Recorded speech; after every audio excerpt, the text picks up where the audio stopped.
সামাজিক যোগাযোগ মাধ্যমে পরিচয় সূত্র ধরে প্রেমের সম্পর্ক গড়ে তুলে এক নারী চিকিৎসককে বিয়ে করেও স্ত্রীর মর্যাদা দিচ্ছেন না ফারহান তানভীর নামে আরেক চিকিৎসক।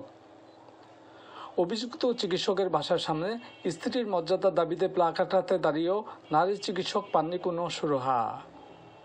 গত মঙ্গলবার সন্ধ্যা 7টার দিকে ফরিদপুর জেলা শহরের ঝিলটুলি এলাকার ওয়াশিত্য টাওয়ারের সামনে প্লাকার্ড হাতে ওই নারী চিকিৎসক স্ত্রীর মর্যাদার দাবিতে একাই দাঁড়িয়েছিলেন। অভিযুক্ত চিকিৎসক এস.এম. ফারহান তানভীর ফরিদপুর জেলার মধুখালী উপজেলা স্বাস্থ্য কমপ্লেক্সের মেডিকেল অফিসার হিসাবে কর্মরত রয়েছেন।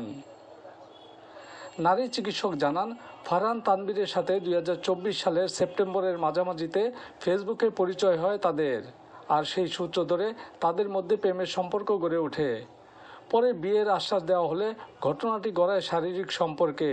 গত 18 ফেব্রুয়ারি ফরিদপুর শহরের টেপাখোলার একটি রেস্টুরেন্টে পারিবারিকভাবে নারী চিকিৎসককে বিয়ে করেন ফারহান তানভীর।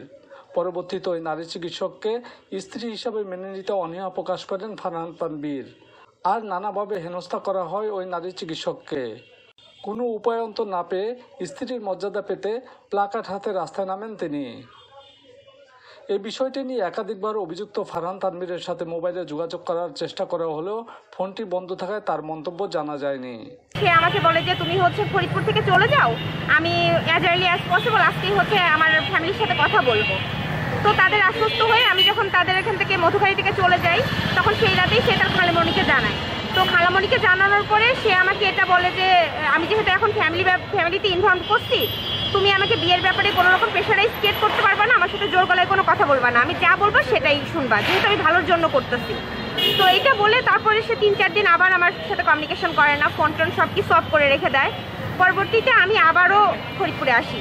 ফরিদপুরে এসে মধুখালীতে সেদিন আমি ওকে পেয়ে যাই। ওকে আমি জিজ্ঞেস করি যে তুমি কেন এরকম করলা। তখন বলতেছে যে আসলে আমার মা অসুস্থ, এর জন্য আমি একটু টাইম চাচ্ছিলাম। অ্যাকচুয়ালি টাইম চাওয়াটাই মেইন ছিল, আমি তো সব কিছু ঠিকই করতে চাইছিলাম। তখন তাকে সেদিন প্রেশারাইজ করায় আমার সামনেই ওর একটা ছোট খালামণি আছে, ওর আপন খালামণি, সেই খালামণি আমার বাবার সাথে কথা বলার পরে তারা বলে যে হ্যাঁ ঠিক আছে, মেয়ে যেহেতু চাচ্ছে, ছেলেও যেহেতু চাচ্ছে, আমরা বিয়ের ব্যাপারে কথা বলি। কেউ কখনো বলে না যে বিয়ে করবো না। তারপরে আমার বাবা মার সাথে তাদের কথাবার্তা হয়। তারা ফরিদপুরে গত 15 তারিখে ফরিদপুরে আসে আমার বাবা। ফরিদপুরে আসার পরে তাদের সাথে বাঙালিয়ানাতে দেখা হয়। দেখা হওয়ার পরে তারা বিয়ের ডেট ঠিক করে 18 তারিখ। তো আমার বাবা প্রপোজাল দেয় এটা, যেহেতু মেয়ের বিয়ে তো তার এলাকাতেই হবে, সে এটা না বলে তার বাবা বলে যে এলাকাতে বিয়ে হবে না, বিয়ে হইলে হবে ফরিদপুরে। তখন আপু সেটাতেও রাজি হয়। রাজি হওয়ার পরে ফরিদপুরে 18 তারিখে আমার বাবা আসে, মামা আসে, আমি যাই। ওখানে টেপাখোলাতে বাঙালিয়ানা রেস্টুরেন্টে বিয়ের প্রোগ্রাম করা হয়।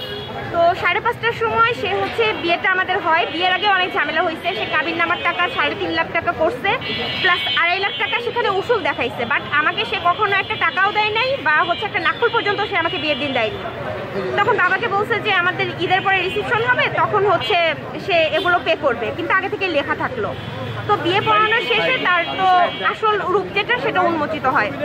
বিয়ে পড়ার সাথে সাথেই সে একটু পরেই আমাকে বলতেছে যে তুই তো ডাক্তার, তোর বাবাও একটা ভালো পজিশনে আছে, তো বিয়ে তো এভাবে হলে হবে না, তুই আমাকে তোর বাবাকে বলবি একটা গাড়ি দিতে, গাড়ি না দিলে তোকে আমি নিব না, আর তুই এই মুহূর্তে থেকে ফরিদপুর থেকে চলে যাবে, তুই যদি না যাস তাহলে আমি তোকে তুই যদি ফরিদপুরে না যাস তাকে তোকে মেরে ফেলবো, প্লাস তোকে আমি এমন ব্যবস্থা করবো যে তুই কোনোদিন মানুষের সামনে মুখ দেখাতে পারবি না, আর তুই যদি ফরিদপুরে নেক্সট টাইম আমাকে না বলে আসিস, সাথে সাথে তোকে আমি তালাক দিয়ে দিব।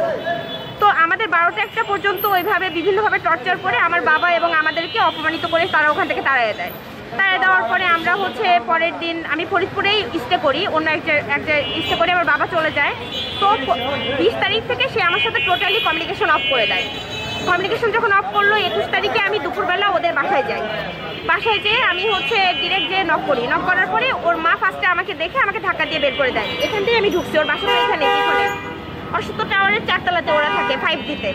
তো সে আমাকে চুল ধরে টানাটানি করে এবং বলে যে এই মেয়ে তুই কেন আসছিস, তোকে দেখে আমার ঘৃণা লাগতেছে, তুই এখান থেকে বের হ, আমার ছেলের সাথে তোর সংসার করার এত ইচ্ছা।